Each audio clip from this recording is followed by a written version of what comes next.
The following is an exclusive presentation of the Carolina Panthers and the National Football League. This week on the Panthers Huddle, Coach Dave Canales joins us to reflect on his first season as the Panthers head coach and looks ahead to our final game of the season against the Atlanta Falcons. Plus, step inside TD's film room as the Panthers Legend draws up a plan for our first meeting with their rookie quarterback. Welcome inside the Panthers Huddle. Welcome inside the Panthers Huddle. Kristen Balboni here with Panthers legend Thomas Davis. TD, tough one in Tampa Bay for the Panthers last week. But look, we were down a lot of players in this game, and I wonder from you, how much of an effect does that have on such a lopsided score? Listen, that has a huge effect on that. When you look at the number of players and the players that we were missing, when you lose your starting middle linebacker, your communicator, your person that gets everybody lined up, that communicates the defense to everybody on the front level, on the back level, you're going to struggle, especially when you're down to your fifth and sixth guy. We were down to our fifth and sixth linebacker, and those guys really don't have much experience playing in this league or playing on this team, and it showed up in a big way in this last game. Yeah, and then you look at Chuba Hubbard on IR, and we saw that the running game was not able to get going. Is that a function of him not being in there? And we love Raheem Blackshear. Or were they not able to get the running game going because they got down early? You know, I think it's a combination of both of those things. It's hard to replace a guy like Chuba Hubbard and the production that he's been able to put up this season. No knock on Raheem, like you said. Like, we love what he brings to the table, his ability to run the ball tough between the lines. But there's just a different component that Chuba Hubbard brings to the backfield. So when you don't have a guy like him back there, it's going to make it a lot harder for you. But also, when you get down so many points, you can't burn the clock by running the ball. It kind of forces your hands to have to pick up chunk yardage that way. So that was one of the things we ended up struggling with as well. Going back to the defense, that was the first point you made. Baker Mayfield and company scored 48 points in this game. And we know Baker is always going to do some stuff. His stats are super high. Mike Evans, of course, you talked about him last week on this show. Got to know where he is at all times. But how much did the injuries affect the defense, and what else did you see from them as they struggled in this one? You know, I think it really boiled down to something that we talked about on this show a couple of weeks ago. The inability to get off the field, that was something that hurt this defense, because not only when you are playing a team and you're on the field a lot, we saw the time of possession, we saw the disparity right there, but when you playing in Tampa, and I had this happen to me, when you're playing in Tampa in December, when you haven't been dealing with those elements, and now you're going into those elements, it's a lot hotter than it was here in Charlotte, and now you're on the field for a long period of time. Fatigue is going to set in. It doesn't matter who you are. It doesn't matter what point in the season. If you haven't been practicing or working in that, it's going to be tough. And I'm not making any excuses for this team, but I know for a fact that defense was reeling because they were on the field a lot, and a lot of it was self-inflicted. They didn't take advantage of getting off the field on third down. They allowed Tampa to have balance and be comfortable by running the ball at will, by throwing it when they wanted to. So that's one of the things you can never allow an offense to do as a defensive player, is have balance, because it's going to keep you on your toes. Yeah, it's such a good point about time of possession. The Panthers roughly had 19 minutes in that category. Tampa Bay possessed the ball for 41 minutes. And we watched this game together, which was great. And you made a point, too, about complementary football. Not only is the defense on the field for most of the game, but then your offense can't get going either. They can never get any kind of rhythm going when you're going 3 and out, when you have an offense that's on the other side that's putting together 8-minute drives, 9-minute drives, and that's keeping you on the sideline as an offense, so you can never develop any rhythm. That's one of the things that we always talk about defensively. We got to create extra possessions for the offense, not take away possessions from them. Well, on the offense, one connection that we know remains strong, Bryce Young to Adam Thielen. It is a sure bet almost every single week. How does that connection keep flourishing, and what do you want to see from them going forward? Listen, Adam Thielen is one of those guys, when you look at him, Father Time just is not catching up with him. He's just continuing to show up week in and week out. He gets open, doesn't matter who's covering him. And if the ball is anywhere in his vicinity, he's coming away with it. And that's what I love about him.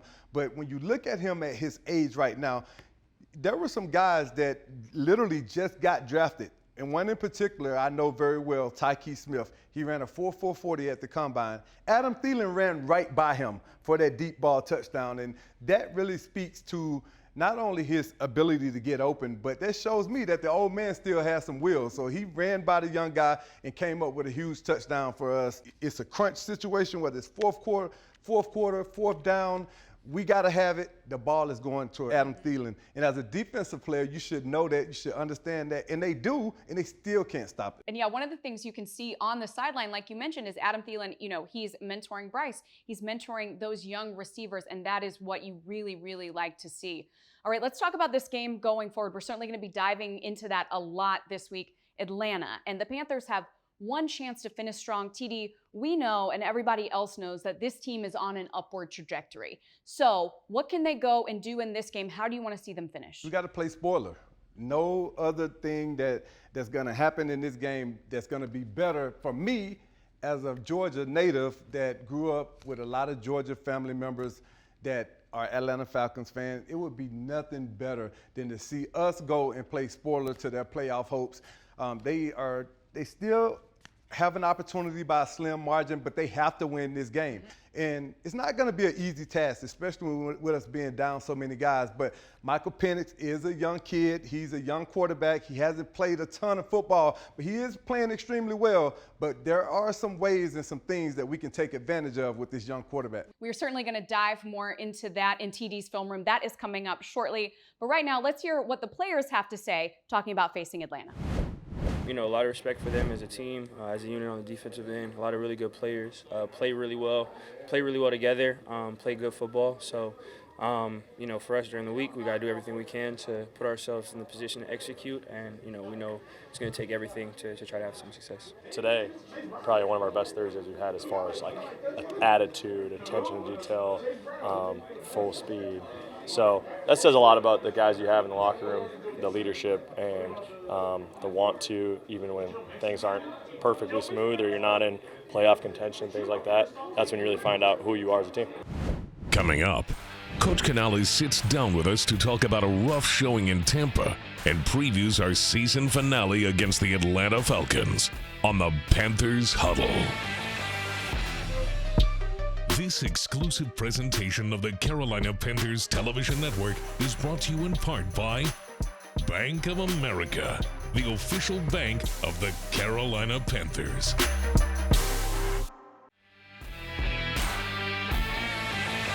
Welcome back to the Huddle. We are joined now, as always, by head coach Dave Canales. Coach, thanks for being here. I want to jump right into that game with the Bucs.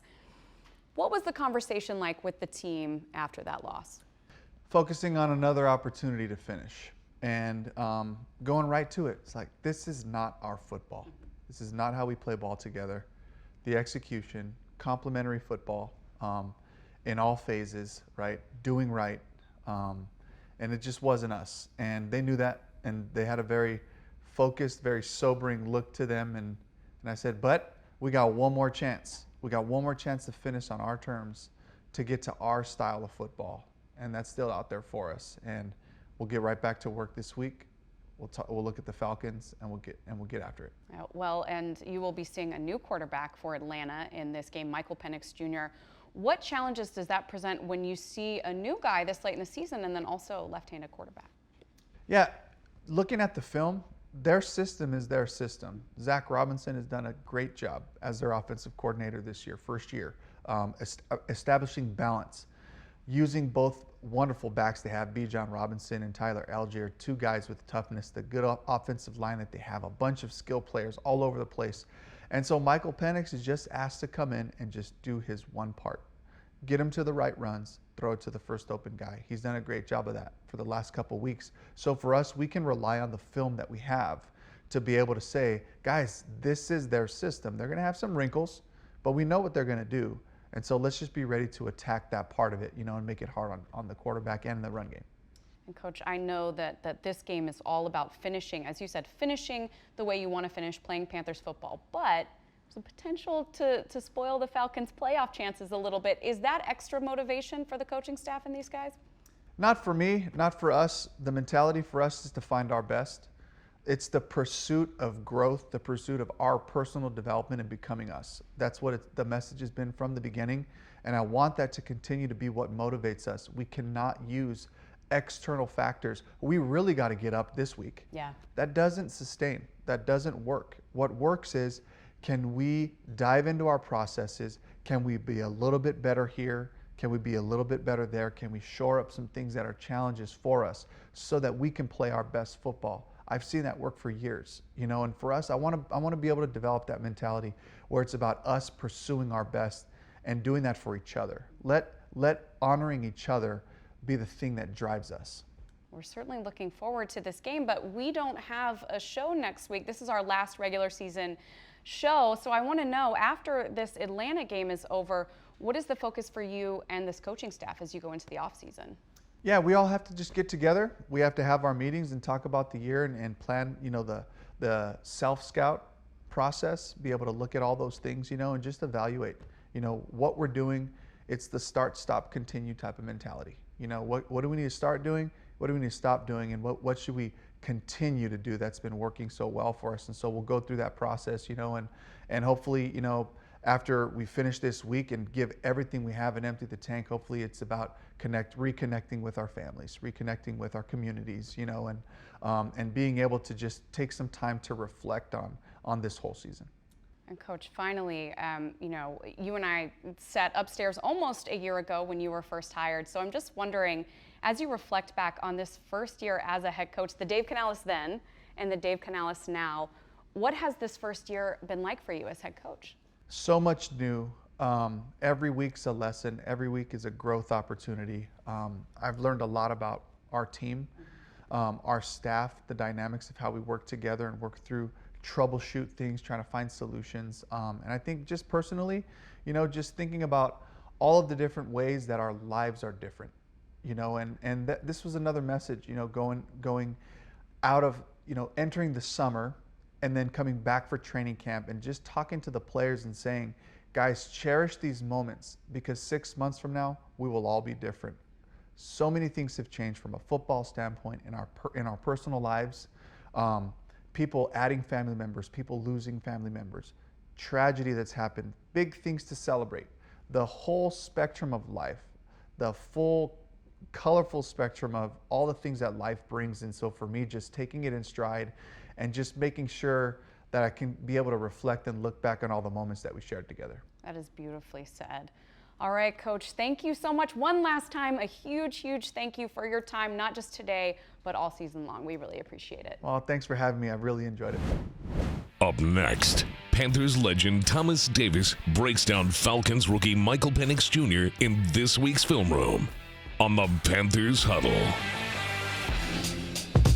Closed captioning for the Panthers Television Network is provided by Charlotte Eye, Ear, Nose, and Throat Associates, providing premier eye and ENT care to North and South Carolina.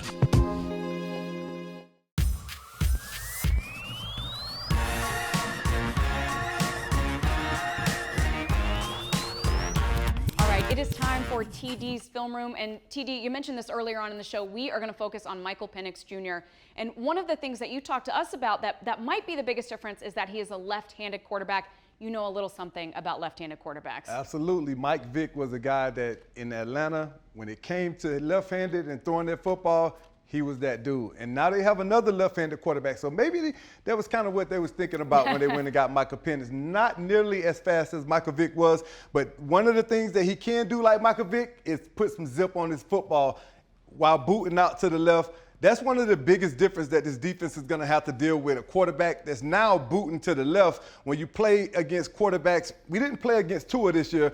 He's a quarterback that's also a lefty, but right now your drops have to change based on this bootleg, and that's one of the biggest difference that Michael Penix is going to add as he gets ready to play in this next game, because as a left-handed quarterback, the handoffs are going to look different. So the linebackers and the DBs got to have their eyes in the right place, KB. That's what I was going to say. Does it feel a little different? Are you just running that over and over again in practice? Hey, remember, everything's going to the left? Or are you kind of like, look, by the time the game gets there, we got it?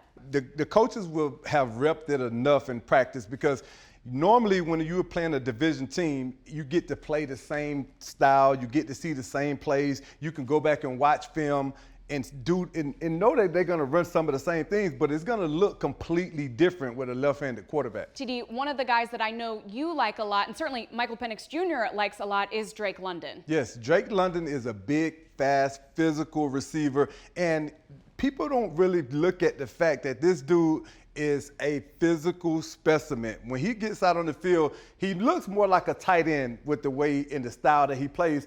But watch him on this route. The way he stems this DB on this particular route, when they played against Philly, this was the same route that he ran when they had to have it. This was a had-to-have-it situation. The game was on the line. They needed this first down. And who do they find? Drake London. So he's their go-to guy. We have to be in tune where this kid is at all times because they're developing some chemistry right now. We got to do a great job of taking that away. So as you said, not a lot of film on Penix yet, but you have identified some ways in which the Panthers can really get after him. Like we talked about, he is playing well, but those are some of the things that we can take advantage of. His inexperience and him being young. In particular, on this play right here, they're going to get a holding call, but what the defender is able to do is still get his hand on the football because Michael Penix does not have both hands on the ball. And once you're in the pocket and you're under pressure, when guys are around you, you have to have both hands on the ball. He has one hand on the ball. They're able to get a strip sack right here. These are some of the things that our defense is going to have to take advantage of because you got to create turnovers when you're playing against a high-power offense and an offense that's capable of sustaining drives and putting points on the board like we seen in Tampa Bay last week. Having some plays like that would certainly be a great way to end this season for the defense. We know that they are working hard at that right now. TD, thank you so much as always. No problem. After the break, Kristen and TD close out our final show of the regular season.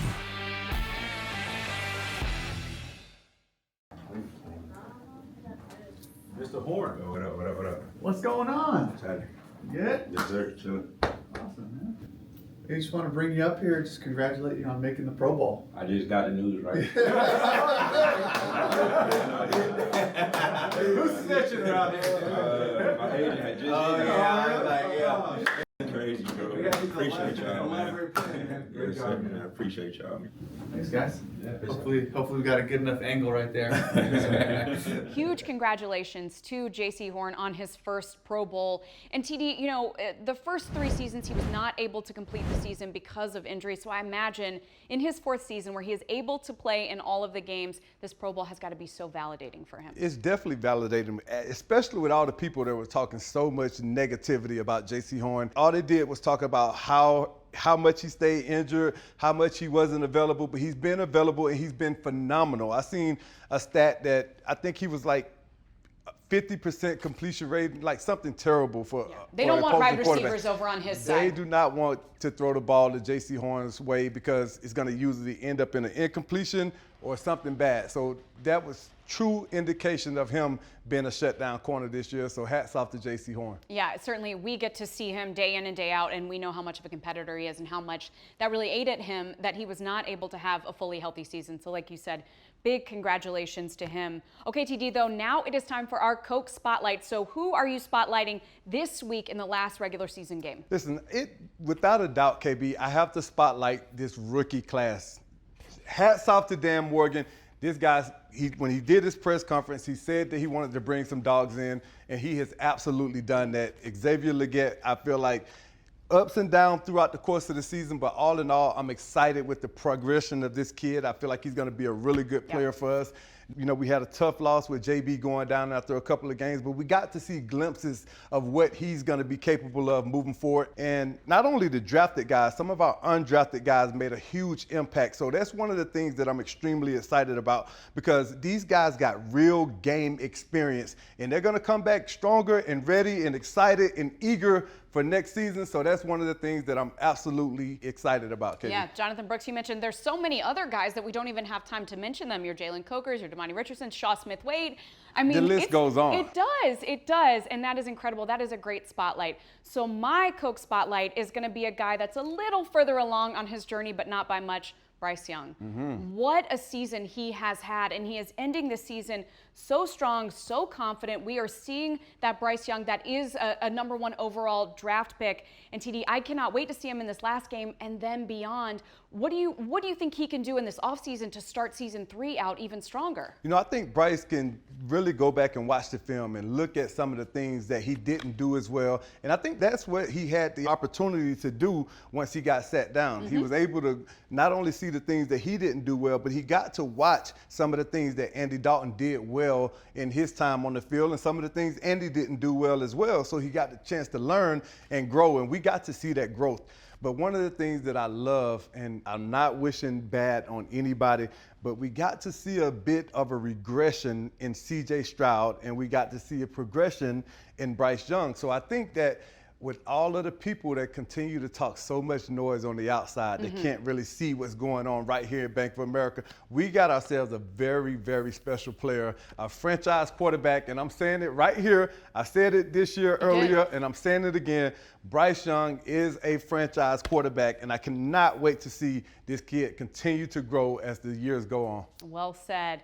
Okay, guys, this is our last show of the season. TD, I just want to thank you so much. It is always so much fun to co-host with you. We've been doing it for years now, so thank you. I'm going to miss you. No problem. I'm going to miss you too, KB. But we'll be back. Yes, we will. We got one more special coming your way at the end of this month, so make sure you stay tuned for that. But TD, I want to thank you again. We want to thank head coach Dave Canales, and of course, we want to thank all of you for watching. We appreciate it. All right, we'll be back a little bit later this month, but until then, keep pounding. You've been watching the Panthers Huddle, a copyrighted presentation of the Carolina Panthers and the NFL.